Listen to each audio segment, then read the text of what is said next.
Yes, tukwaniriza ku mukutu gwaffe omuganzi ogumanyikiddwa nga Uganda Mukamoni nabwe kiramanya n'eddoboozi Bampita Ntambi James Okosi Namon Rich Boya Maxudi Junior. Tukomyewo nate tubeere nga tukutuusako biki ebitambula mu entertainment industry olunaku olwaleero era nga we are tugezaako kubanga following a story ya MC Katz and his family. Tunaaba tukutuusako updates almost every day, so nkusaba kimu obeerenga obeera live loud and clear. Leave apart kuba nti omusajja alangirira nti mulwadde, okuba nti balina battles ewaka ne palapasa abadde atambula mu mawulire about fear.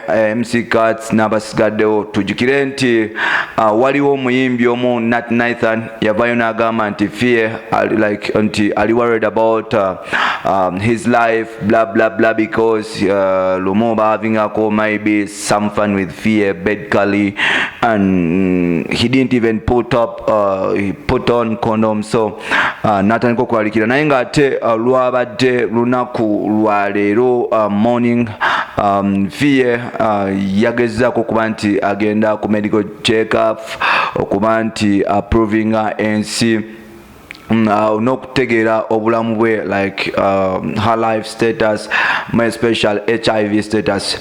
Results zigenda okuvaayo nga fear like nga fear already nga fear already akulaga nti ali HIV negative era nga wetwogerera fear mutonyi ababadde bagamba nti fear alina akalwadde oba alina akawuka ka slim mu bikomye mangu ddala. Fear ali HIV negative era nabwe kityo mweyo process agezaako kubanga atwala ne muwala we kuba nti amukebera bagenza okukizuula nti bonna si balwadde ba sirimu.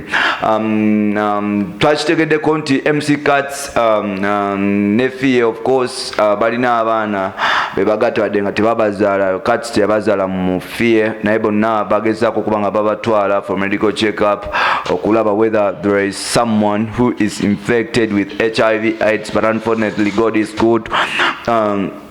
God is good, bonna bali clear. So whoever used to say fear is sick, fear simulamu bambi basaba mu bikomye mangu ddala. Fear mukyala ali HIV free, HIV negative, not positive as the rumors have been trending. Tunabanga tukutuusako more development stories. Of course you can go on in comment section, then you tell us what you think about the matter and what should we do to keep this couple together, because twakitegeddeko nti olutalo gye luli omukyala agamba nti yambala oli tayambala, so there is ongoing battle. Naye nga tukusaba genda mu comment section obeere nga commenting otubuulire what Katz and Fear should do to keep themselves together and their children and raise up their children together, okubeera nti mbeekuumaganira ate nga bakuza abaana baabwe. Bino n'ebirala byoba olindawo nsigadde Ntambi James. You can follow us on Facebook, Twitter, Instagram.